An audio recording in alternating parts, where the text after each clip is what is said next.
Hey everybody, it is late at night and I am Norman. As many of you out there know, I have accidentally become a big fan of the Movado museum design. Didn't see that coming. Craziness. But is there more to this brand than just the museum? Movado's been around for quite a while, and the museum design is a lot older than I thought it was. And in researching this video, I found something about the museum and Movado that kind of blew my mind. So tonight we're going to talk about the Descent of Movado. Sad. So let us begin.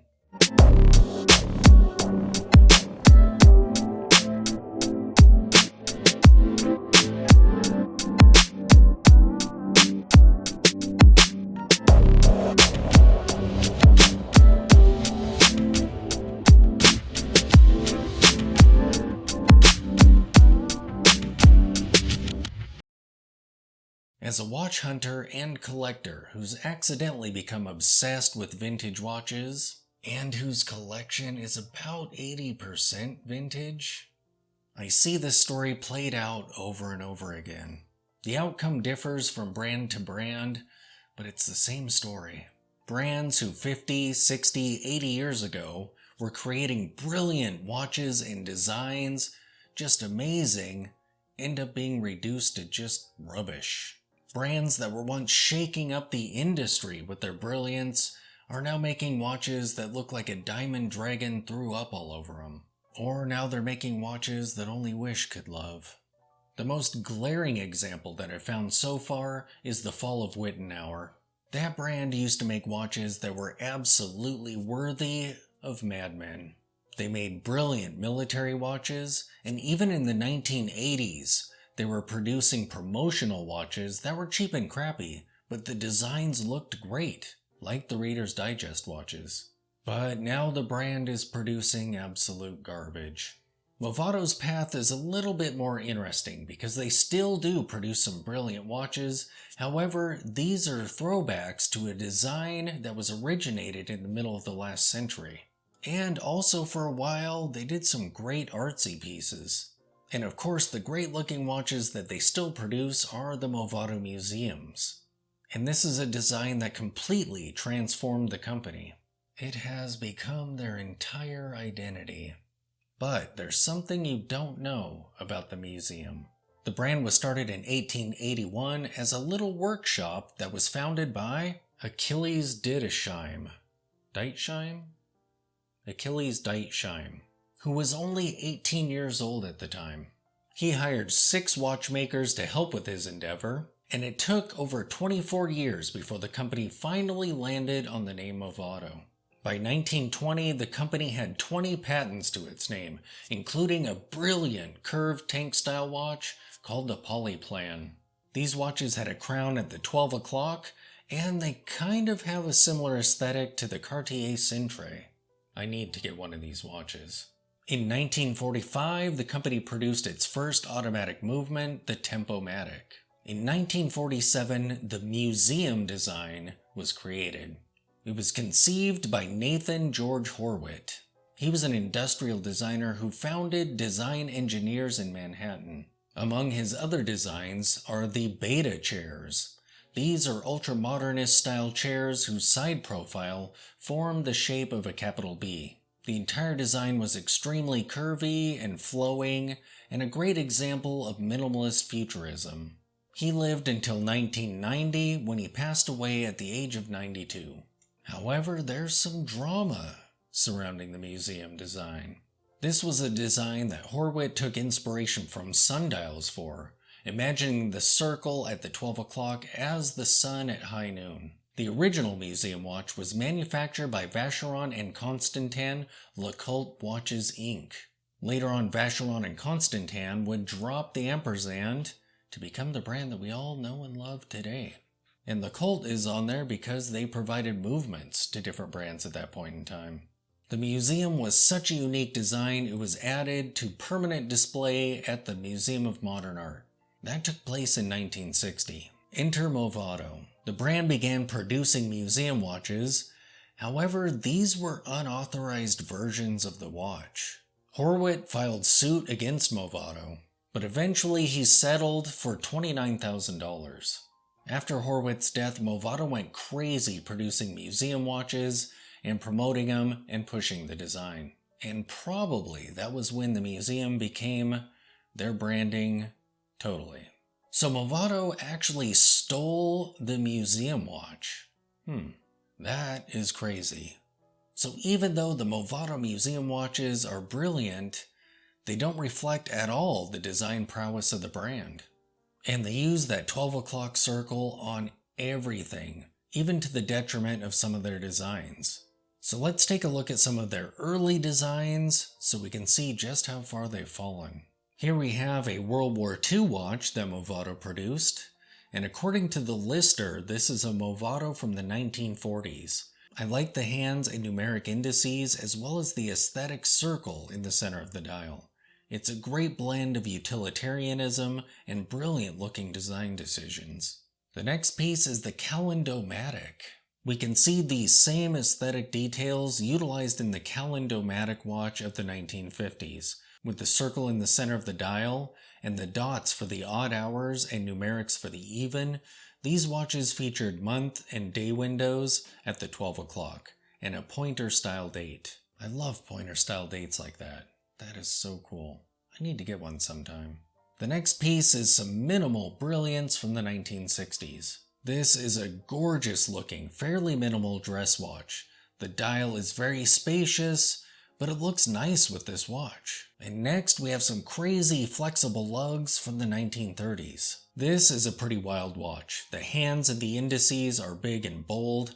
The flexible lug mechanism is also large. It isn't really my personal style, but it looks good. It's a unique design, and the more I look at it, maybe I would wear it. So that is a glimpse into Movado's past. After the museum watch, we see a dramatic shift in the company's design interests. On Movado's history page on their website, they mention the museum, but as you can imagine, they don't go into a whole lot of details on the drama surrounding it. They don't tell us that the design had nothing to do with Movado at all. And after the design's induction into MoMA, we don't have any activities listed on their site for quite a while. Maybe they were busy with the lawsuit thing. So we rejoined the brand in 1987. And here, Movado did team up with someone brilliant, Andy Warhol. So even though Andy Warhol was a watch nerd, he only designed one watch, and it was with Movado. So Movado actually did collaborate with Andy Warhol, and Warhol himself had impeccable taste in watches. He was seen wearing Cartier tanks, petite Rolexes, and a Patek Philippe tank watch, among others. Watchanista did a write-up of his watches in the article that I have linked below. The piece that he came up with for Movado was the X5 watch. This was a bracelet watch that consisted of 5 individual watches linked together. Each one had a dial that consisted of a black and white photograph of a different New York City building, and had nicely contrasting red hands. Since all 5 links were individual watches, they could be set individually. This watch marks Movado's dive into art watches. Next, Movado collaborated with Yaakov Egem. Yaakov Egem is an Israel-born artist known for his kinetic art. In fact, he's referred to as the father of kinetic art. And although he was born in 1928, he is still alive at 94 years old. Movado created a series of designs with him. Each work was produced as a pocket watch, a clock, and a wristwatch. The next collaboration Movado did was with Armand, and he came up with the Color of Time. Movado paired up with the French-born artist Armand, who was an artist and sculptor. He was actually featured in Warhol's Dinner at Daly's, although he may not have been aware of that at the time. This is a watch that has paint brushes for hands and swatches of different colored paints for the hour markers. It is an interesting piece. Not particularly impressive to the eye, though. Sorry, Armand. But I personally like the artsy angle that the brand was taking. They were stepping outside of the watch design comfort zone. The next artist they collaborated with was James Rosenquist. In 1991, Movado paired up with yet another artist, James Rosenquist, who was a pop artist who was born in 1933. The piece he came up with for the brand was the Elapse Eclipse Ellipse. And I have to say, that name may be even cooler than the watch. That's pretty clever. This is a melding of 3 watches in one. Each watch is an individual watch with its own crown. The topmost watch features a dial of dots of varying colors and sizes and orange Delphine hands. The middle watch has a dial of red and orange abstract paint smudges and blue Delphine hands. The bottom watch features a dial of blue paint smudges and yellow Delphine hands. It is definitely an acquired taste piece and kind of looks like an abstract blob. But again, out of the box thinking. And believe it or not, Movado even has a Max Bill piece. Although this piece is likely just inspired by his work. Their site doesn't specifically state that they collaborated with him. So yeah. The resulting watch is the Bill Time. This is an interesting design with an octagonal shaped case and rainbow colors around the dial and along the bracelet's links. In the center of the dial is a large circle, and the minutes, hours, and seconds hands protrude from behind the circle. There's a thick band around the edge of the dial with baton markers on it. I like the look of the circle with the hand sticking out from behind it. Bata plays with a similar idea, although in a much more straight-laced sci-fi approach.